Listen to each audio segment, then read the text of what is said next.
Мужчина, назвавшийся братом погибшей, утверждает, что его сестра не могла покончить жизнь самоубийством.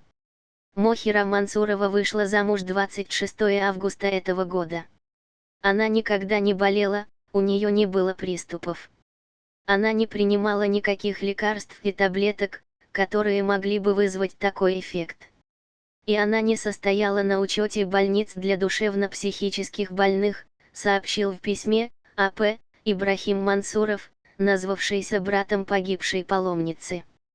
По его словам, Мохира никогда не болела психическими заболеваниями. Она вообще не страдала никакими заболеваниями, перед свадьбой ей лишь сделали операцию по удалению аппендицита, написал он. В письме он выразил убеждение, что 22-летняя женщина не могла совершить суицид, так как у нее было много планов на будущее. Перед ее свадьбой у нас был душевный разговор по телефону. Она поделилась своими планами. Она училась на 5 курсе факультета фармацевтики Национального университета. Она хотела открыть аптеку после учебы и помогать людям, говорит Мансуров. Он также сообщил, что 20 октября 2018 года он разговаривал по видеосвязи с сестрой, которая, кстати, отправилась в хадж с мужем и его братом, она была грустная. Мохира Мансурова и ее муж Самаджон Халимов в Мекке за 2 дня до трагедии.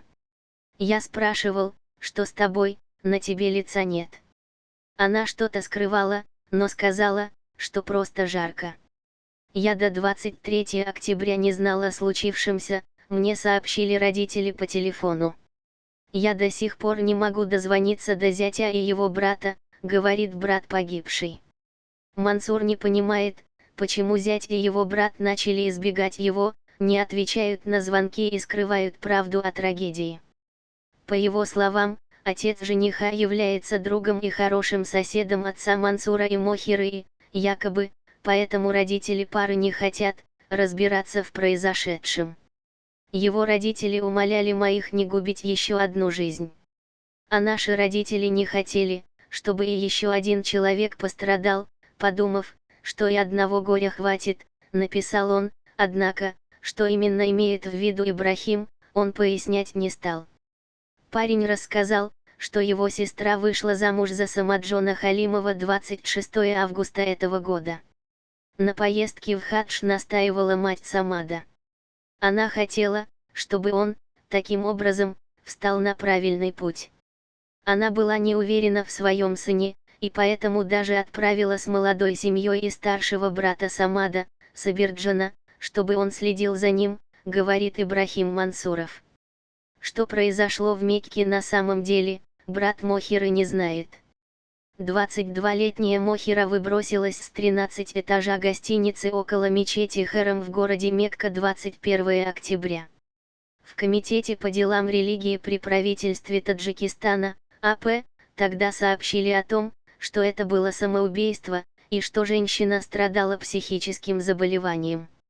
Родители девушки признались, что у Мохиры все-таки есть психическое заболевание, какое именно они не назвали, и иногда она проявлялась приступами.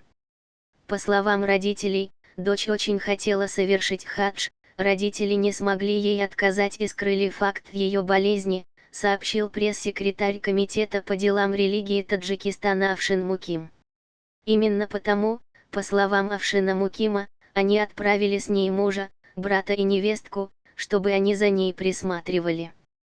По словам источника, родители Мохиры нотариально заверили документ, в котором отмечено, что они никого не винят в смерти дочери и дали согласие, чтобы она была похоронена на Святой Земле в Саудовской Аравии.